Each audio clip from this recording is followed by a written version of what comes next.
Welcome to Daily Conversation. This is Mr. K. This is Eric. Yeah, today is the 14th of August 2021, and the time now is 6:15 a.m. Well, today is a reading session, and we are going to continue reading the book Atomic Habit. Alright, so before we get started, please click the like button and subscribe to our YouTube channel. Alright, so here.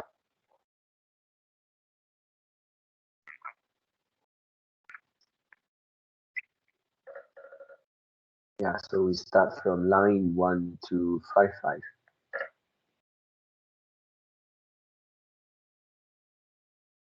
How can we do make tracking easier? First, whenever possible, measurement method. You'll probably be surprised how much already tracking without knowing it. Your credit card statement tracks how often you go out to eat. Your Fitbit registers how many steps you take and how long you sleep. Calendar records how many new places you travel each year. Once you know where to get the data, add a note to your calendar, review it each week, each month, which is more practical than tracking it every day.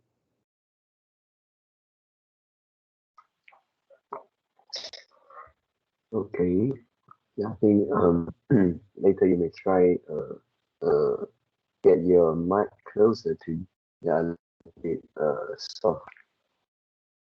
Okay, Second, manual tracking should be limited to your most important habits. It is better to consistently track one habit than to sporadically track 10. Finally, record record each measurement immediately after the habit occurs. The completion of the behavior is the cue to write it down. This approach allows you to combine the habit stack method mentioned in chapter 5 with habit.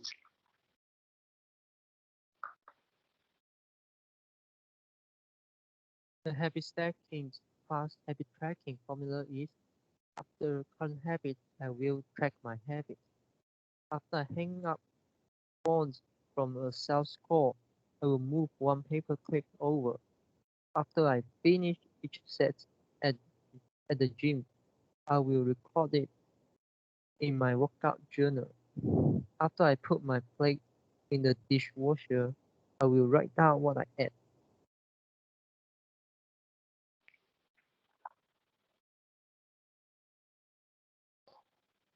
These tactics can make tracking your habits easier.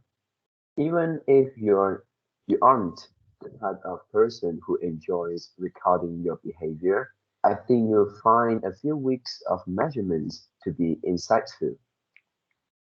Insightful. It's always interesting to see how you've actually been spending your time.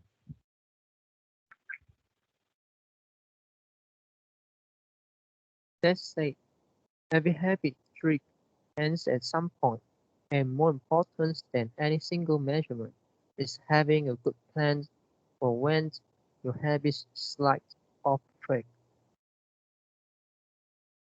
How to recover quickly when your habit breaks down. No matter how consistent you are with your habits, it's inevitable that life will interrupt you at some point. Perfection is not possible.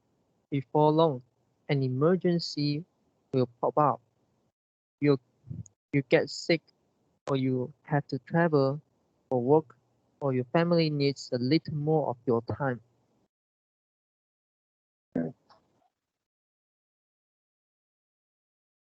Whenever this happens to me, I try to remind myself of a simple rule: never miss twice. If I miss one day, I try to get back into it as quickly as possible. Missing one workout happens, but I'm not going to miss two in a row. Maybe I'll eat an entire pizza, but I'll follow it up with a healthy meal. I can't be perfect, but I can avoid a second lapse. As soon as one streak ends, I get started on the next one. The first mistake is never the one that ruins you. It is the spiral of repeated mistakes that follows. Missing once is an accident. Missing twice is the start of a new habit. There is a distinguishing feature between winner and loser. Anyone can have a bad performance, a bad workout, or a bad day at work. But when successful people fail, they rebound quickly. The breaking of a habit doesn't matter if the reclaiming of it is fast.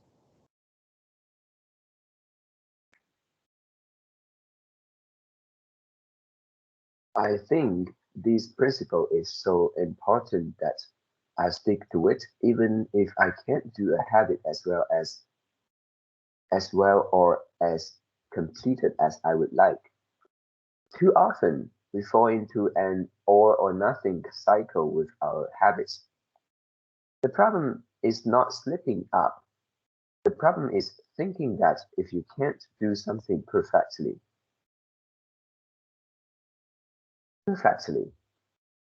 then you shouldn't do it at all.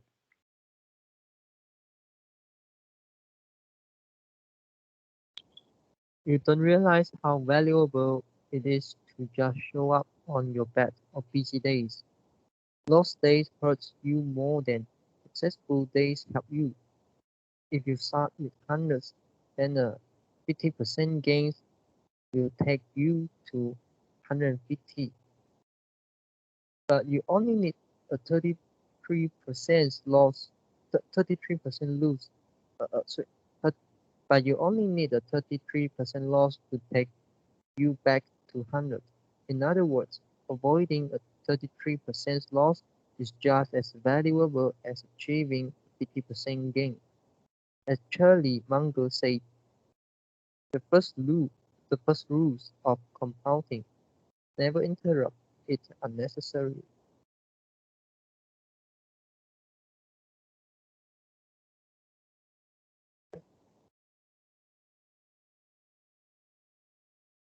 This is why the bad workouts are often the most important ones. Sluggish days and bad workouts maintain the compounds gains you accrued from previous good days. Simply doing something, 10 squats, 5 sprints, a push-up, anything really is huge. Don't put up a zero. Don't let losers, losses, don't let losses eat into your compounding. Furthermore, it's not always about what happens during the workout. It's about being the type of person that doesn't miss workouts. It's easy to train when you feel good, but it's crucial to show up when you don't feel like it, even if you do less than you hope. Going to the gym for 5 minutes may not improve your performance, but it reaffirms your identity.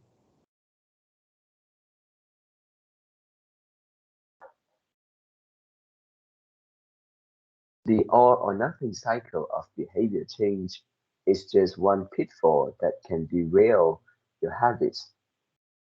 Another potential danger, especially if you're using a habit tracker, is measuring the wrong thing.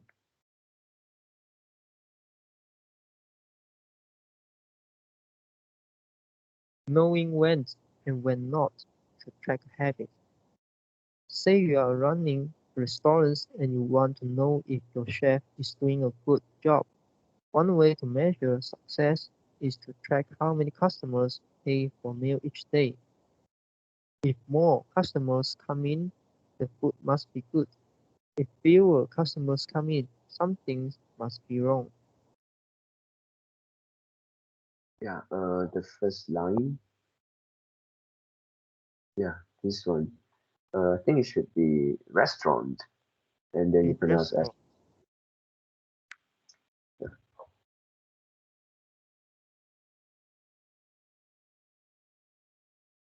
However, this one measurement, daily revenue, only gives a limited picture of what's really going on.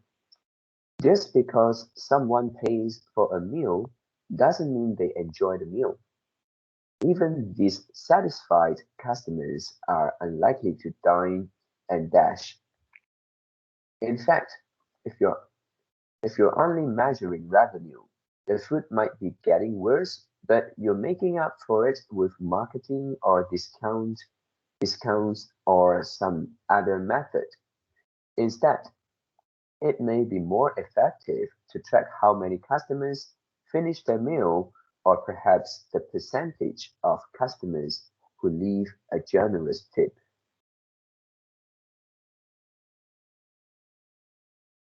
The dark side of tracking a particular behavior is that we become driven by the number rather than the purpose behind it. If your success is measured by quarterly earnings, you will optimize sales, revenue, and accounting for quarterly earnings. If your success is measured by a lower number on the scale, you will optimize for a lower number on the scale, even if that means embracing crash diet, use cleanses, and fat oops, and fat loss tails. The human mind wants to win whatever games is being played. Okay, the first line, I know it Even right. mm, Mhm.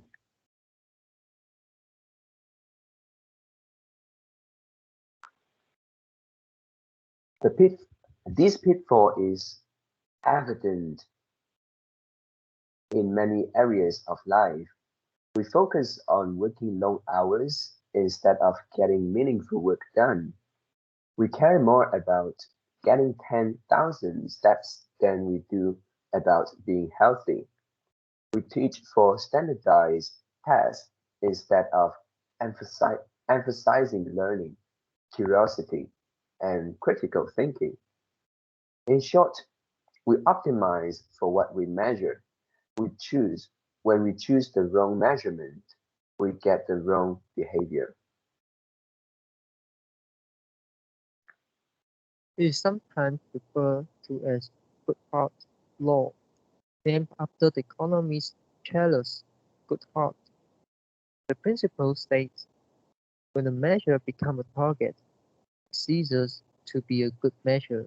Measurement is only useful when it guides you and adds context to a larger picture, not when it consumes you. Each number is simply one piece of feedback in the overall system. Yeah, the first line, last word. I'm also not sure how the real pronunciation, but I think it's something like Charles instead of Charles. Okay. Charles, Charles.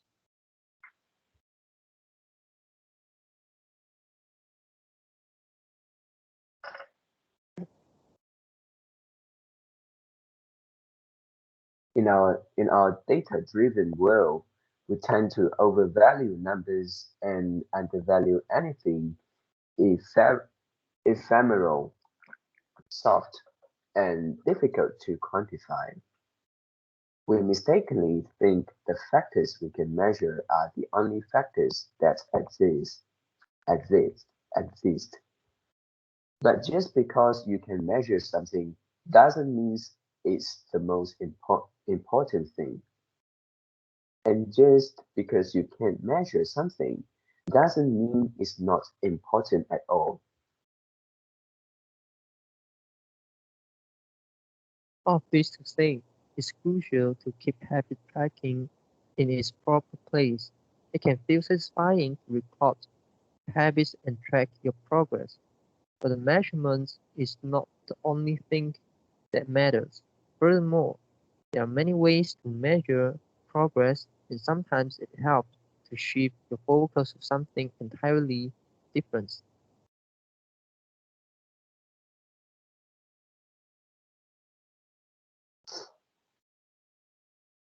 This is why non-scale vic- victories can be effective for weight loss. The number on the scale may be stubborn, so if you focus solely on that number, your motivation will sag. But you may notice that your skin looks better, or you wake up earlier, or your sex drive got a boost. All of these are valid ways to track your improvement. If you're not feeling motivated by the number on the scale, perhaps it's time to focus on a different measurement, one that gives you more signal of progress. No matter how you measure your performance, habit tracking offers a simple way to make your habits more satisfying. Each measurement provides a little bit of evidence that you're moving in the right directions and a brief moments of immediate pleasure for job well done. Chapter summary. One of the most satisfying feelings is the feeling of making progress. A habit tracker is a simple way to measure whether you did a habit, like marking an X on a calendar. Habit trackers and other visual forms of measurement can make your habits satisfying by providing clear evidence of your progress.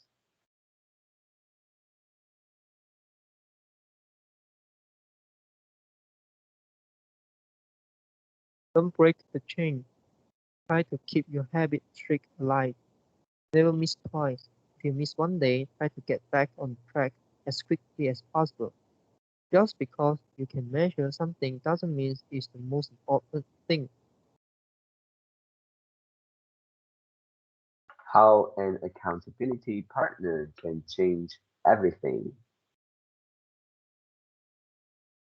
After serving as a pilot in World War II, Roger Fisher attended Harvard Law School and spent 34 years specializing in negotiation and conflict management. He founded the Harvard Negotiation Project and worked with numerous countries and world leaders on peace resolution, hostage crisis, crisis, and diplomatic compromises. Compromises, but it was in the 1970s and 1980s, as the threat of nuclear war escalated, that Fisher developed perhaps his most interesting idea.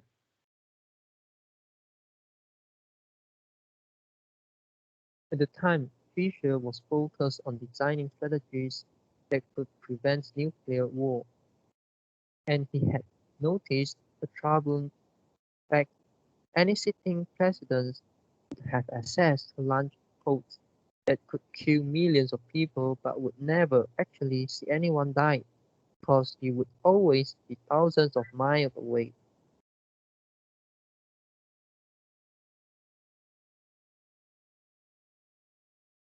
My suggestion was quite simple. He wrote in 1981, put that nuclear code number in a little capsule, and then implant that capsule right next to the heart of a volunteer. The volunteer would carry with him a big, heavy butcher knife as he accompanied the president.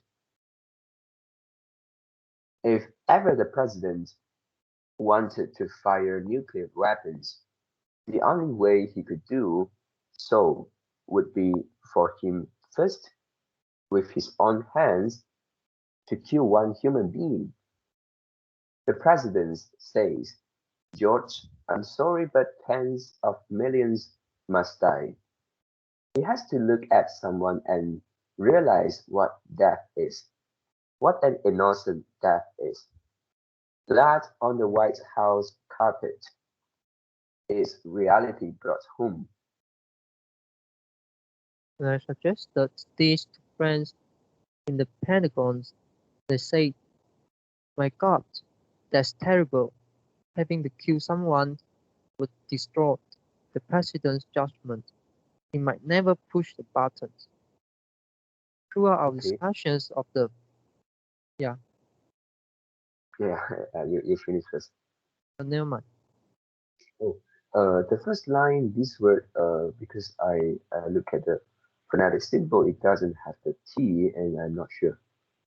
Mm, Because for here is something like Panigan. okay. Pan, I'm not sure. Is it wrong? It seems like uh, quite different from the word, right?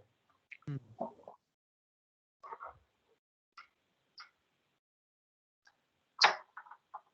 Throughout our discussions of the fourth law of behavior change, we have covered the importance of making good habits immediately satisfying. Fisher's proposal is an emergence of the fourth law, make it immediately unsatisfying.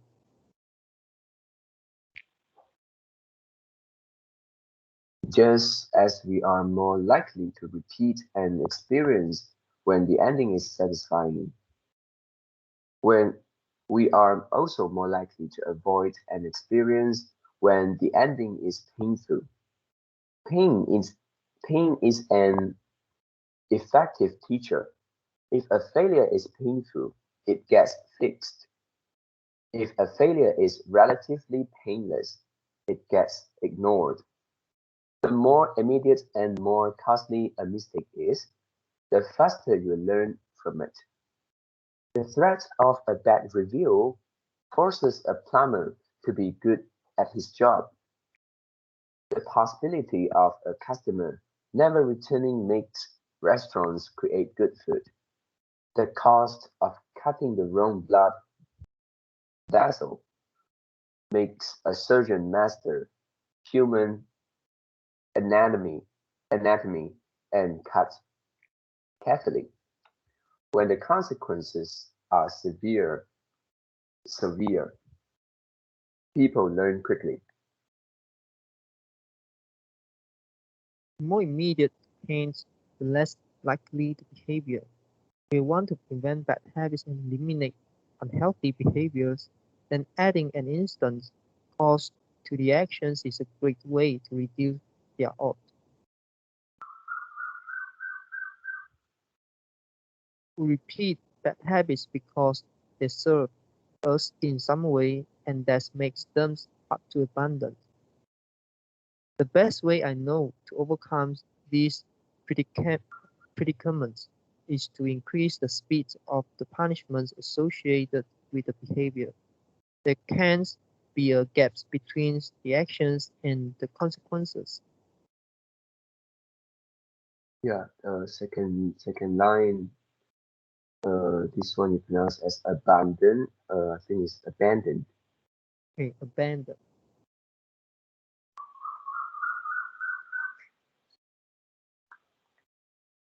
As soon as actions incurred an immediate consequence, behavior begins to change. Customers pay their bills on time when they are charged a late fee.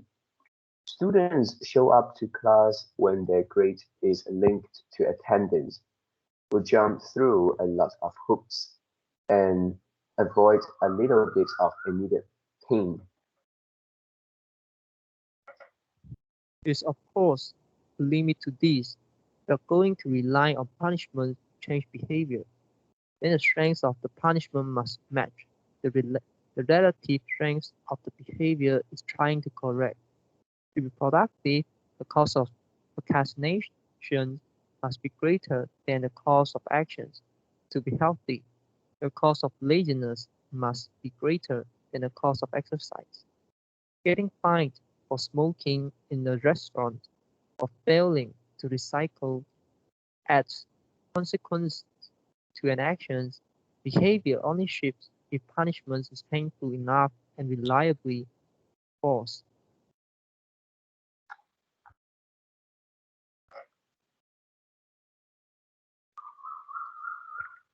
In general, the more local, tangible, concrete, and immediate the consequence, the more likely it is to influence individual behavior. The more global, intangible, vague, and delayed the consequence, the less likely it is to influence individual behavior.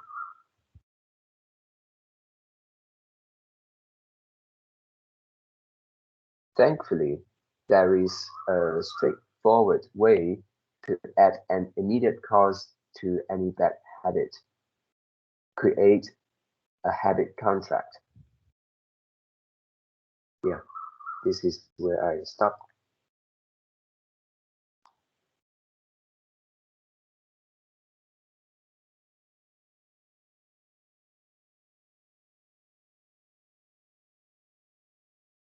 Make a Yeah, summary. hello. Yeah, make a summary. Yeah, bad connection for a few seconds. Um, okay, so for today, it's still about habit tracking, and then also I came across the combinations of habit stacking and habit tracking. For this one, habit tracking, we all know that we need to uh, record down the habit we have done.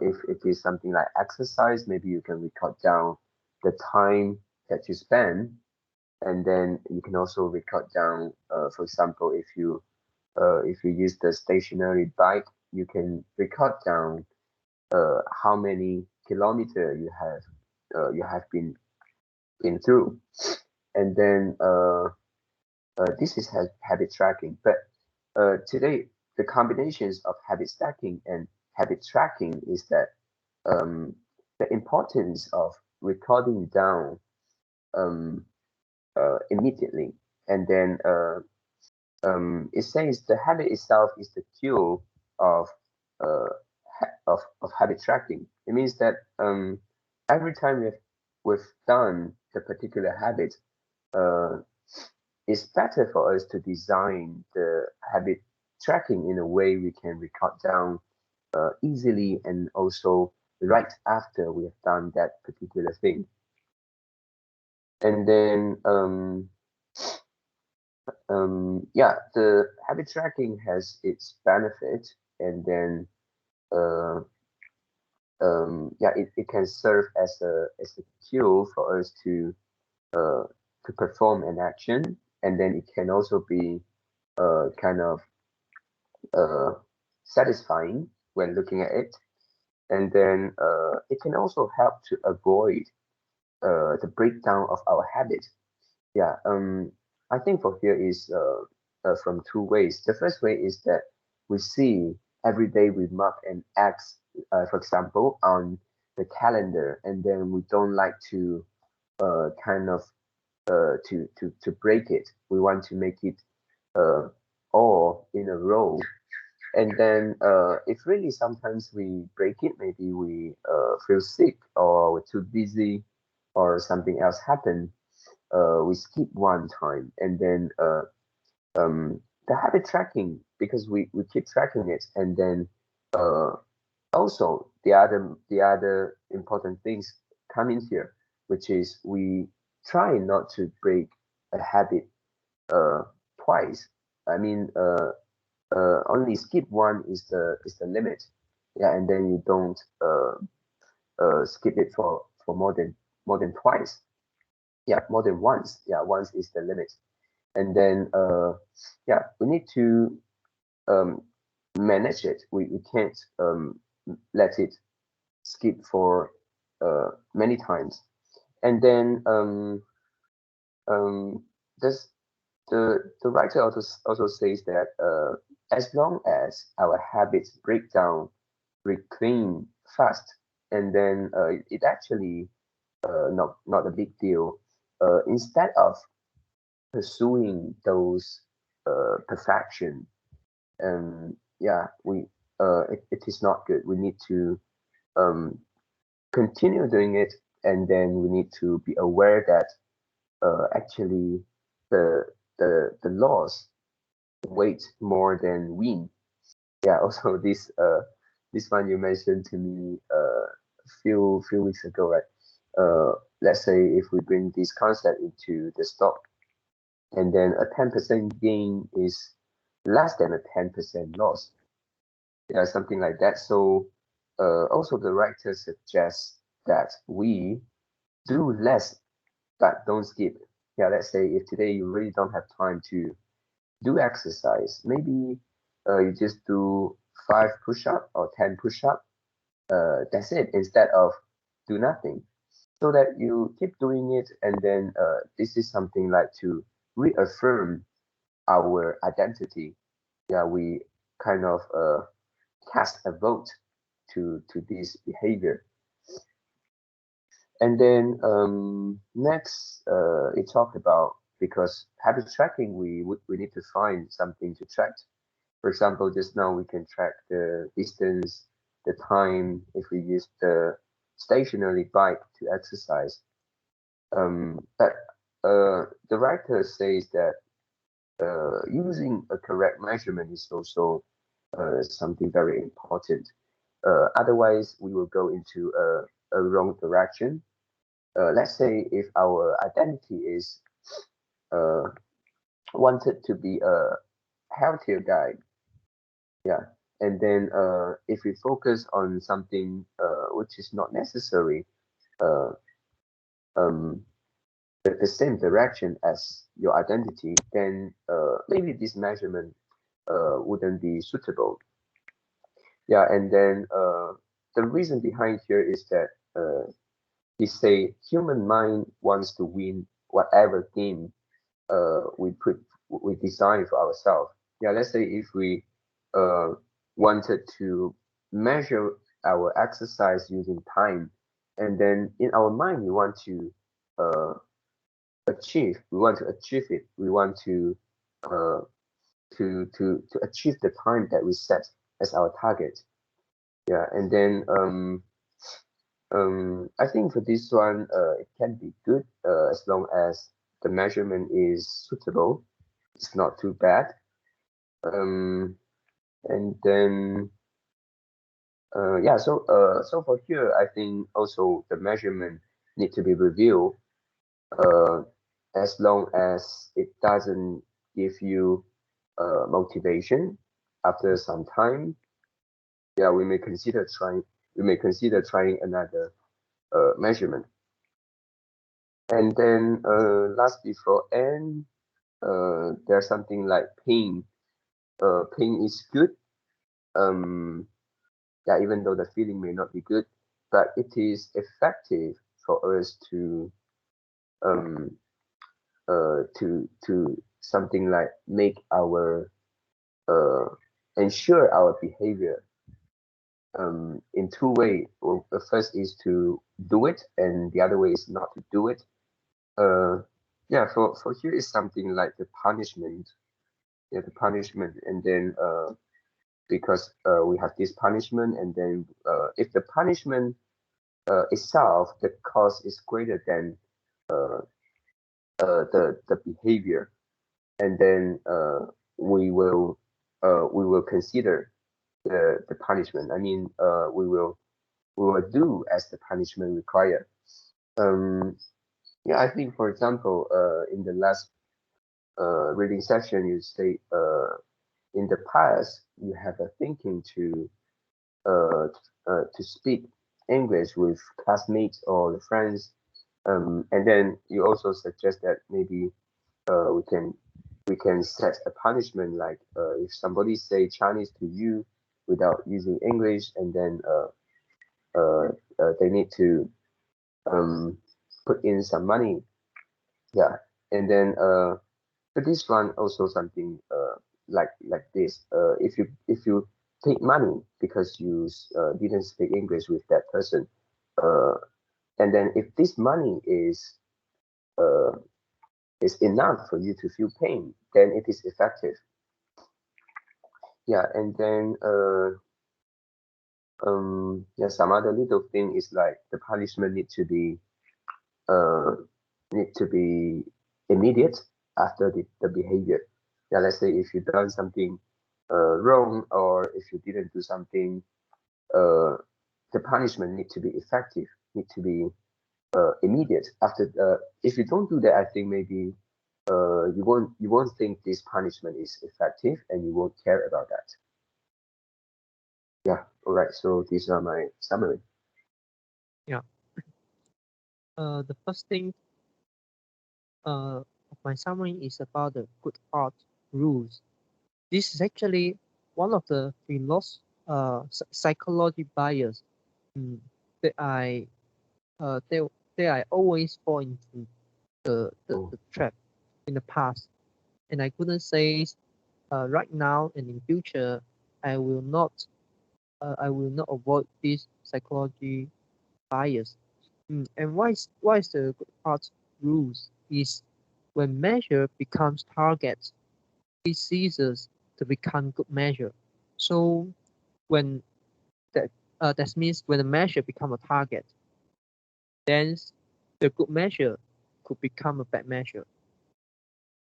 Yeah. oh, And why this is so important? Because we also know what another rules, which is what you cannot measure, you cannot manage. And mm-mm, if you combine these two together, when the measure become a target and the good measure can turn to bad. So it means that you are measuring the wrong thing. You are managing the wrong thing. Yeah. And measure is just some part, maybe just one minor part of the reality, but it's not represents the whole part of reality. Yeah. So how this important? I give it some example. Okay, the first one is the investment. When we just start, when we just started our investment journey, we kind of like learns a lot of theory. The most common theory is the P ratio, and I believe many beginners that they're too focused on the P ratio, and they tend to buy the stock which have low P ratio because this is a valuations ratio, this is a valuations calculation. So when the P ratio low, that means the valuation is near is the stock is more worth, is more worth and to the earning. Yeah, because P ratio is just price divided by the EPS. So the that means the price divided by your profit, by your net profit. Yeah. So if the P ratio too high, so that means you need you need more you need more years in order to recover, in order to pay back, to use your earning to pay back the price, which is the investments you put in. Yeah, so when P ratio low, that means the valuations is is more have higher woodness. So when the P ratio is high, that means the ticker, the company stock is less woodness, is less wood. Yeah. But when we too focus on the P ratio and we try to find the lowest P ratio company stock and then we buy it, and actually it will give you a bad returns. Mm. And it won't give you a good returns. Because why? P ratio, yeah, one side of the reality is P ratio represents the valuations, but another side is P ratio. P ratio indicate the confidence. of the investor to this particular company. Yeah. So if nobody believe the company will grow, so they tend to give a lower valuations. They uh they, they they don't want to buy the price, so nobody want to buy the price. The price didn't rise, so the P ratio is low. And when the company uh didn't grow, no matter it is in forecast, no matter it is the real growth, and when investor they don't think this company will grow in future, and so the EPS over time may reduce or may just maintain. So this means only the price can affect the P ratio. Mm. But for but for but for other growth company or other growth stock, which their growth rate is very high, 50% or maybe 30% or maybe like 100% per year. Okay, let's say assume this is 100% for easier calculations. Now P ratio is 20. The next year, if the price didn't rise, didn't fall, the P ratio will become 10 because the earning will increase one time. The earning will times two. So next year, the P ratio will become 10 from 20 to 10. And let's say the P ratio is 100. You may think it's very, very high. But how about when the growth have 100% growth per year and it can compound over 3 years or over 5 years? So the next year, the P ratio will become 50. And then the third year, the P ratio from 50 will become 25. And then the next year from 25 will become 17.5. So is it still high? Yeah. So uh, if you just focus about the P ratio as your uh, as your as your tools to filter to buy the stock, then this is just part of the reality. But the P ratio didn't represent the whole reality, so you may miss something. You may see the wrong thing. Yeah. And I also fall into another trap, which is I too focus about the cash flow. Yeah. And yeah, this is actually some other investor will also make the same mistake as me, which is they too focused about the financial position, the current financial position of the company, but they didn't focus about the futures, which is the growth rate. Mm. And yeah, a company have a good financial positions right now doesn't mean the company have a will definitely have a good financial positions next year, 2 years later. Just like the airplanes company, the uh, the air flight company 2 years ago is very popular, and nowadays no one will buy this stock. Mm, yeah. So the financial position 2 years ago is good doesn't mean that the financial positions right now were good, and also doesn't mean that the financial position 2 years later will not turn from good to bad, turn from bad to good. Yeah. So this is one of the example when the measure you kind of like want to use one ratio, P ratio or cash flow to filter the stock to help you to do investment. And when the measure become a target, when you too focus about the only thing, and it becomes a bad measure. Yeah. And the next example is about the saving. Saving, yeah, if your measure of your saving is reduction of spending, you may also uh, it may also lead you to wrong directions. Or if you measure the saving by simply earns more money, you also will go to the wrong direction. And even you measure saving in terms of the amount you are able to save, you may also you may also go to the wrong directions. Why? Because you just want to save more, but you didn't consider whether spending is worth or not. Let's mm, say you can spend on education. So when you spend on education and then you can increase your your income next year, maybe you study a course teach you how to cook. So after you learn how to cook, after attend the course and the course spend money, cost you some money, but after you learn that, you can cook by yourself, and so that you can save more money. You spend in order to save more. Yeah.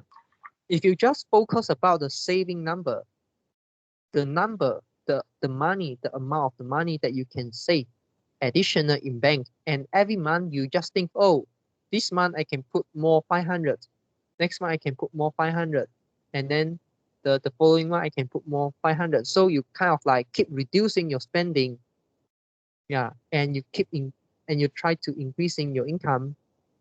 You try to like work harder to take more part time in order to increase the the the amount of money you can save in the bank each month. But you didn't consider the whole picture, the bigger picture, which is you can you can like learn some new skill. You can spend some money to learn some new skill to save more money. You mm. can spend some money, maybe trick your friends the meal, and maintain a good relationship with them, and they may give you a better job opportunity. Yeah. Yeah. So when one thing become a target, it ceases to become a good measure. Yeah. And another example which is related to us, which is English conversation. And we may use the length of conversations we spend in to justify and then to determine our process, our improvement. But does it mean that the more you spend in the conversations, your English will become better? Yeah, there is a positive correlation. But it doesn't mean, but it is not all the case. You can Mm, you can speak 30 years, you can speak 50 years, but you still couldn't speak fluently. You still mm, couldn't speak smoothly. yeah. So uh the key point here is the awareness, and then not to make a measure become a target. Yeah, because when you make a measure become a target, and then you lose, uh you focus, you narrow you narrow your vision, which is the tunnel visions. The tunnel visions make you focus on the one thing, a small thing, but ignore other thing, ignore the whole reality. So this is Mm, very important things that we should have the awareness. This is a very uh, uh, very um, important psychology bias that we should pay attention on it. Yeah, and this is first thing. This is first thing, and how to solve is the awareness. Yeah, you just need to aware your measure is not the target. Your measure is just represents some part of the reality. Mm.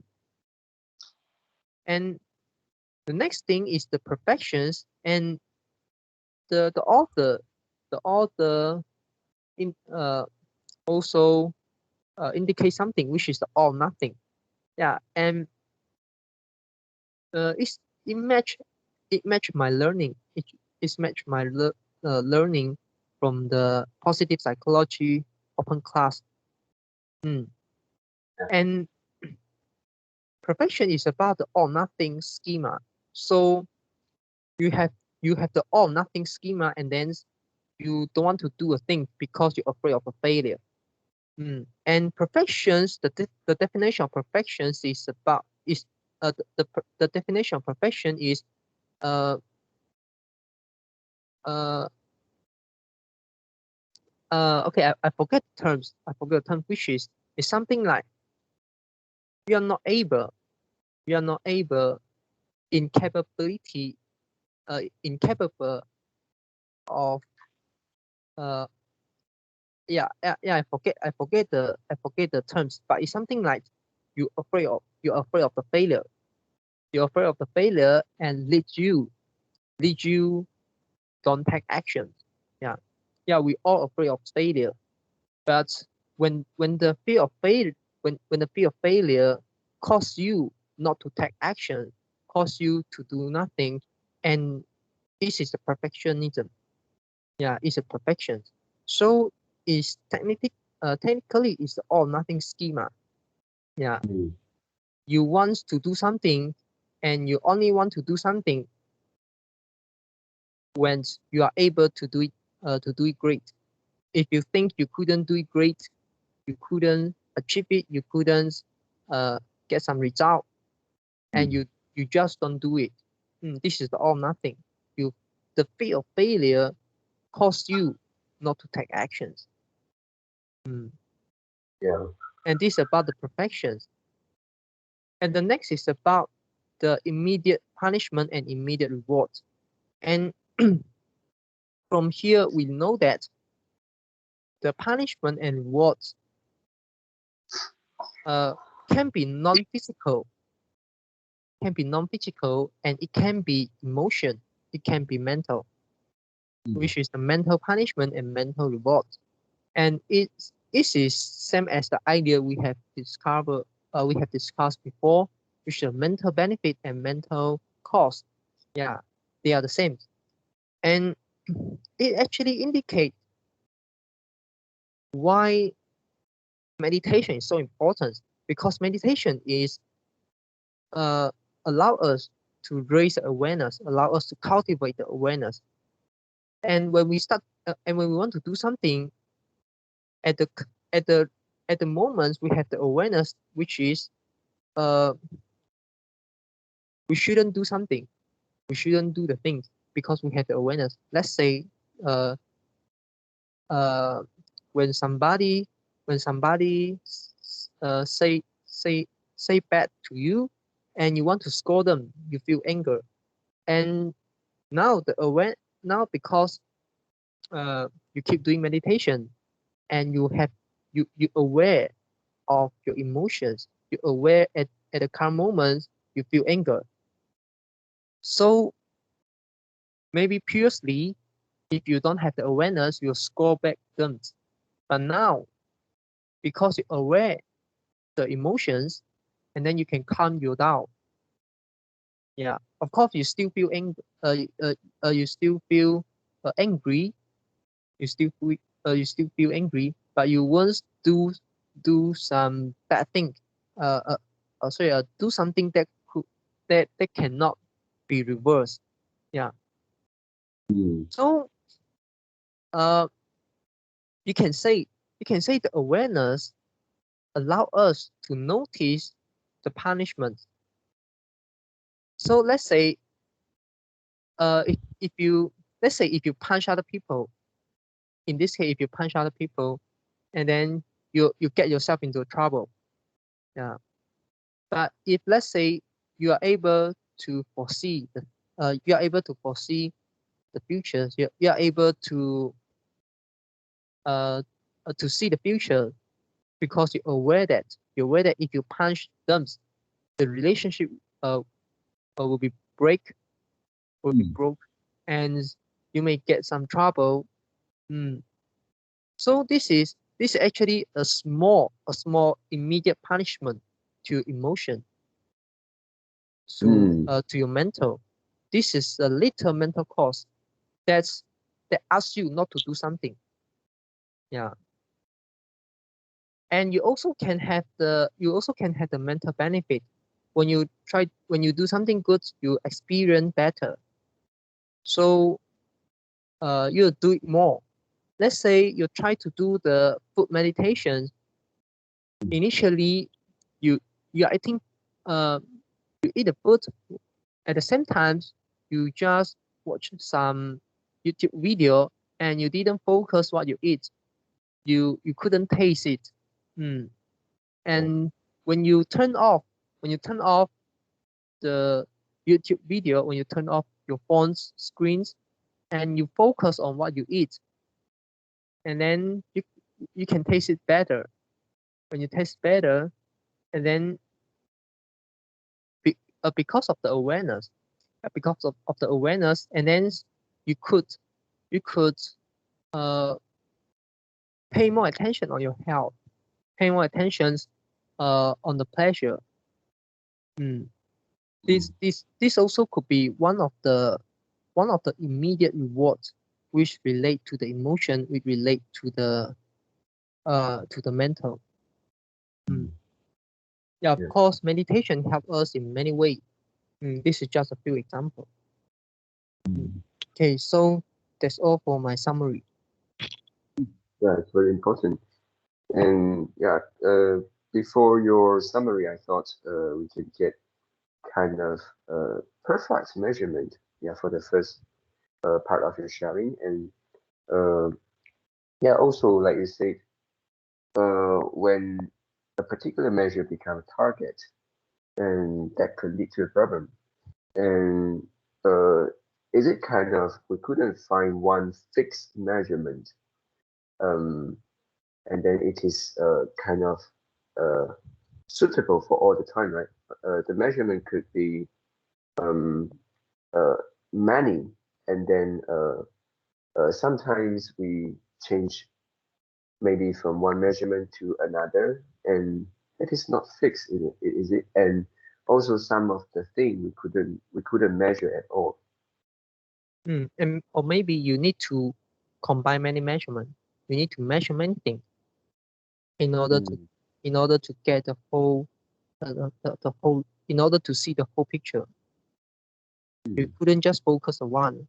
The core concept here uh is nothing to fix all. Yeah, no one thing to fix all. So you need to avoid the all nothing schema, which relate to the perfection, which is the one fix all, nothing one fix all. mm, This is quite similar to when the measure become target. mm. Yeah.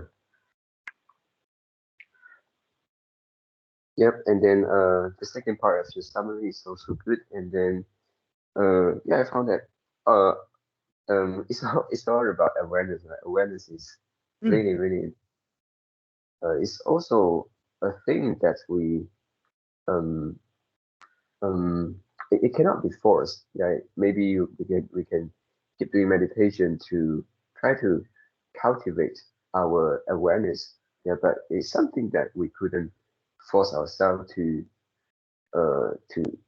have like an ability. what do you mean?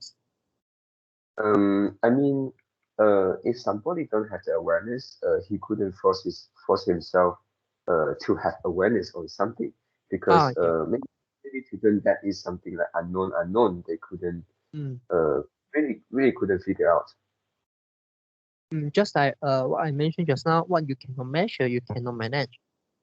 Mm. Mm, Yeah, yeah. So awareness is very important, and we need to try maybe meditation and also reading books uh, to acquire more knowledge. mm. Yeah, correct. So that's all for mine. How about you? Okay, so that's all for our today conversations. How do you feel? Did you enjoy the conversations? Please tell us what you think of our conversations. And we are not native speakers. If you found any vocabulary mistake that we made, please also comment to let us know because we want to learn more and improve ourselves. Remember to like and subscribe to us. Thanks for watching. See you tomorrow. See you tomorrow.